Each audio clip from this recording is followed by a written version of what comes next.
Mana-mana individu yang mahu menjadi Presiden Persatuan Bola Sepak Malaysia seharusnya terdiri daripada kalangan mereka yang mendapat restu serta kepercayaan Pemangku Sultan Johor, Tunku Mahkota Ismail sekiranya baginda tidak mahu menerajui Badan Induk Bola Sepak itu.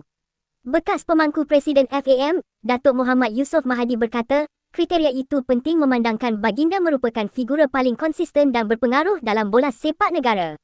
Menurut beliau, komitmen yang dizahirkan Tunku Mahkota Ismail terhadap sukan nombor 1 negara itu tidak perlu dipersoalkan lagi kerana baginda kekal setia biarpun dalam apa jua keadaan ekonomi negara. Jika Tunku Mahkota Ismail tidak mahu memegang jawatan tersebut, maka Presiden FAM wajar dipilih dalam kalangan individu yang mendapat kepercayaan serta restu daripada baginda. Sejarah telah membuktikan FAM pernah diterajui oleh tokoh-tokoh seperti Tun Abdul Razak, Tan Sri Datuk Hamzah Abu Samah dan Tan Sri Datuk Hamidin Muhammad Amin. Namun hakikatnya, tanpa sokongan daripada figura yang mempunyai pengaruh besar dalam ekosistem bola sepak negara, perjalanan menuju kejayaan pasti akan menjadi lebih berliku. Itulah realiti bola sepak moden.